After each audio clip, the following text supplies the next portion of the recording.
Bismillahirrahmanirrahim. Assalamualaikum warahmatullahi wabarakatuh. Shalom alaikum. Shalom. Om Swastiastu. Namo Buddhaya. Salam kebajikan. Sampurasun. Rahayu rahayu. Salam sejahtera untuk kita semuanya. Selamat siang. Alhamdulillahilladzi hadana li hada wa ma kunna linahtadiya laula an hadanallah. Asyhadu an la ilaha illallah wa asyhadu anna Muhammadan abduhu wa rasuluhu al-mab'uts rahmatan lil alamin. Amma ba'du. Yang sama-sama kita ta'zimi, yang sama-sama kita muliakan Syekh Mahat Az-Zaitun, Profesor Dr. Kiai Haji Abdus Salam Panji Gumilang bersama Ummi dan keluarga, hafizahumullah. Kita sama-sama mendoakan beliau, semoga beliau selalu diberikan kesehatan, dipanjangkan umurnya, diberikan ketabahan untuk menghadapi semua cobaan kehidupan, dan diberi kekuatan untuk selalu berjuang, memperjuangkan toleransi, memperjuangkan nilai-nilai kemanusiaan untuk kebaikan bangsa dan negara Indonesia yang kita cintai.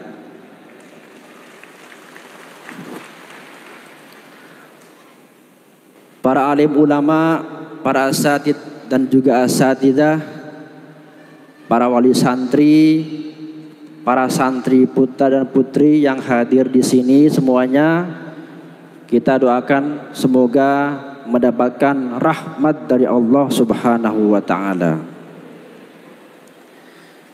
Para hadirin hadirat yang dirahmati Allah Subhanahu wa taala, saya merasa terhormat diundang untuk menjadi bagian dari puncak perayaan bulan Suro atau bulan Muharram 1446 Hijriah. Tentu saja ini merupakan karunia dari Allah Subhanahu wa taala, di mana saya dipanggil untuk melihat bagaimana pesantren yang saya dulu tahunya hanya di media saja, tetapi saat ini saya benar-benar diberikan nikmat oleh Allah untuk hadir secara langsung menikmati keindahan suasana di pesantren Az-Zaitun. Bapak dan Ibu sekalian, Suro itu diambil dari Asyura. Asyura artinya adalah tanggal 10 bulan Muharram. Nah, Asyura inilah yang kemudian diambil oleh Sultan Agung Mataram saat itu untuk menjadi salah satu nama bulan di Jawa, yaitu Suro. Kenapa dinamakan dengan Asyura? Saya ingin membacakan alasan kenapa bulan Suro itu dinamakan dengan Asyura ya. Saya langsung bacain aja kitabnya ya, supaya saya tidak dianggap sebagai penyimpang agama, atau mungkin saya juga dianggap sebagai penista agama. Makanya saya langsung bacakan dalilnya saja. Di dalam kitab Al-Jauharul Munazzam fi Fadaili Syahrillahil Muharram dijelaskan bahwa bulan Suro atau bulan Muharram disebut dengan Asyura itu karena pada bulan ini Allah memberikan kemuliaan dengan menghadirkan 10 nabi di mana mereka membawa karomah dari Allah Subhanahu wa taala. Yang pertama adalah Nabi Musa alaihissalam, di mana beliau ditolong oleh Allah Subhanahu wa taala, kemudian juga berhasil membelah laut, dan juga Fir'aun ditenggelamkan oleh Allah Subhanahu wa taala. Yang kedua, Nabi Nuh alaihissalam, di mana beliau membangun perahu atau bahtera yang bisa menyelamatkan umatnya yang beriman kepada beliau. Yang ketiga adalah Nabi Yunus, di mana beliau diselamatkan oleh Allah Subhanahu wa taala dari perut paus. Yang keempat adalah bahwa pada bulan ini Allah menerima taubat Nabi Adam alaihissalam setelah beliau diturunkan ke muka bumi. Kemudian yang kelima, Nabi Yusuf alaihissalam, di mana beliau diselamatkan dari sumur yang sangat gelap. Yang keenam, Nabi Daud alaihissalam, di mana beliau taubatnya diterima oleh Allah Subhanahu wa taala.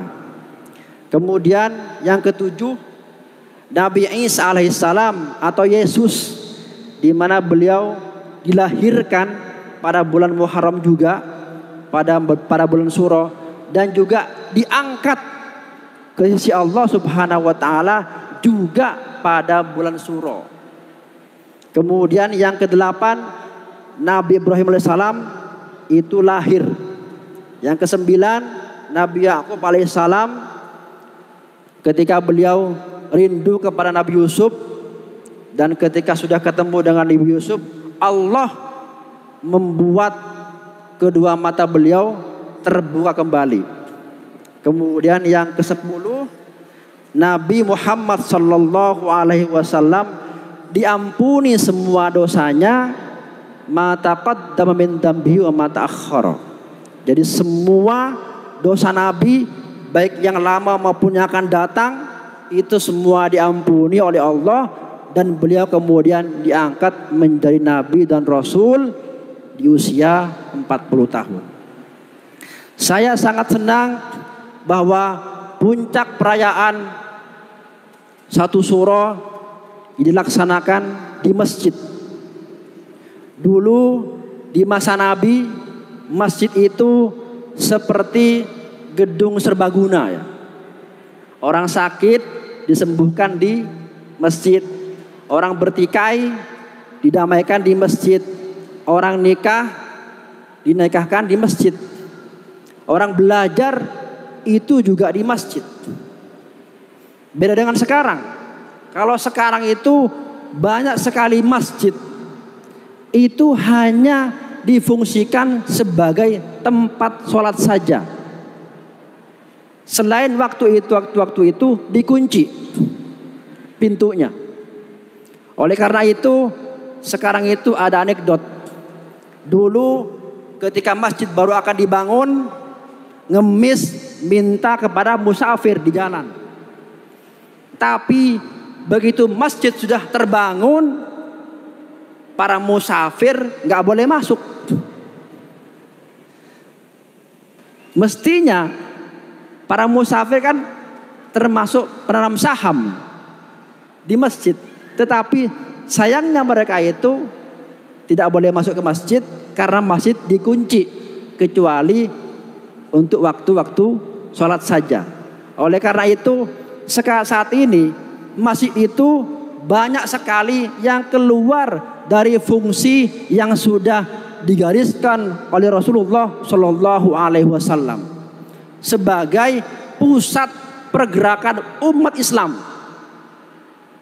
Oleh karena itu saya sangat senang bahwa Az-Zaitun sebagai badan besar itu membuka masjidnya bagi siapapun tanpa pandang bulu, tanpa pandang agama, semua bisa masuk ke sini. Menariknya adalah masjid ini bernama Rahmatan lil Alamin, rahmat bagi semesta alam. Di dalam agama Islam itu rahmat itu lebih luas daripada al-hub, daripada cinta. Jadi kasih itu lebih luas daripada cinta. Orang yang rahmat itu pasti hub, tetapi orang yang hub belum tentu rahmat. Oleh karena itu Allah menyandang namanya bukan sebagai Al-Muhib, Sang Maha Pencinta, tetapi sebagai Ar-Rahman, yang mengasihi semua makhluknya tanpa terkecuali. Apapun agamanya, selama dia baik, Allah terbuka. Allah menerima hamba-hambanya yang mau menuju kepadanya.